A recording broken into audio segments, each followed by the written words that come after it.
কোন দল সাপোর্ট? আমি ফুটবলে ডেফিনেটলি আর্জেন্টিনা। আপু আমি আর্জেন্টিনা। মানে কি হাত মিলালেন কেন? দলে দলে সমর্থন মিলে গেল, মিলাতেই পারি। অনেকেই বলে যে আর্জেন্টিনার খেলোয়াড়দের হাত চলে বেশি, ভক্তদেরও কি হাত চলে?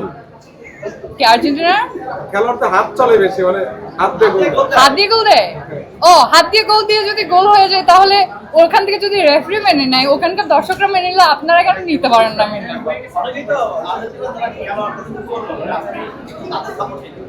আর চোর বলে?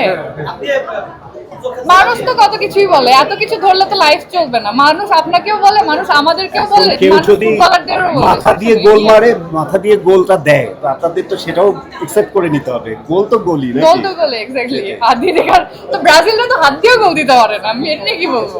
আচ্ছা, আমার লাস্ট প্রশ্ন হচ্ছে, অনেকেই মানে আমাদের প্রশ্ন না, অনেকেই কম্পেয়ার করে, অনেক দর্শক যেমন নিশু ভাইয়ের সাথে সাকিব ভাইয়ের কম্পেয়ার করে, শুভ ভাইয়ের সাথে সাকিব ভাইয়ের কম্পেয়ার করে, মানে মানে সবাইকে এক জায়গায় কম্পেয়ার করা, এই জিনিসটা আসলে কেমন?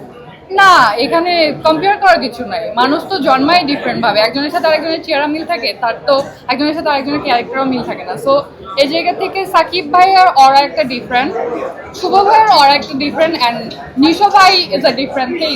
সো তিনজনের জায়গা থেকে বেস্ট। সবাই ভালো করছে বলেই তারা নায়ক। Yeah, exactly. তাদের প্রত্যেকেরই আলাদা আলাদা জনরার দর্শক বা ভক্তকুল আছে।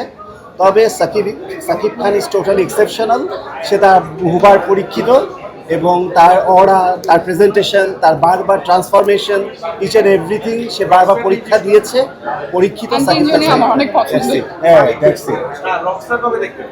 রকস্টার আমি গতকালকে দেখেছি। আচ্ছা, রকস্টার নিয়ে কিছু বলেন। রকস্টার নিয়ে আমি যেটা বলবো যে আমি যা দেখেছি, আমার রিভিউর সাথে অনেক দর্শকের রিভিউ মিলবে না। আমি যেটা ফেসবুকে ঈদের দিন থেকে দেখেছি, দেখলাম যে মিক্সড রিয়াকশন, কেউ পজিটিভ কেউ negative, but definitely trust me, আমি অ্যাডলফ খান, আমি যখনই এসে রকস্টারটা দেখলাম, দেখা শুরু করলাম, আমি এতটা বেশি মুগ্ধ হয়েছি এবং এতটা বেশি আমার ভালো লেগেছে। আমি বলবো এটা আমাদের দেশের জন্য একটা সত্যিকার অর্থেই একটা খুবই সুন্দর একটা সিনেমা, এবং সাকিব খানের জীবনের লাইফের অনবদ্য সেরা একটি চলচ্চিত্র। আপনারা যারা না দেখবেন, আপনারা অন্যদের রিভিউ না নিয়ে নিজে দেখুন, আরাম করে দেখুন, নিজে ভেবে তারপর মতামত আপনারা পোষণ করুন। অবশ্যই আপনাদের রকস্টার ভালো লাগবে। কি মনে হচ্ছে প্রিন্সের হতাশা কি কমেছে? ডেফিনেটলি প্রিন্স আমার ভালো লাগেনি, কিন্তু সেগুলোর তুলনায় অনেকগুলো কয়েকটা ছবির তুলনায় রকস্টার অনেক বেশি ভালো একটা সিনেমা, সত্যি কথা যেটা। এবং আমি আশা রাখছি, যদি কোনো রকম কোনো সিন্ডিকেট বা কোনো রকম কোনো পলিটিক্স বা আদার্স কোনো ব্যাপার না ঘটে, তবে অবশ্যই সাকিব খানকে ন্যাশনাল অ্যাওয়ার্ডটা দেওয়া উচিত রকস্টারের জন্য।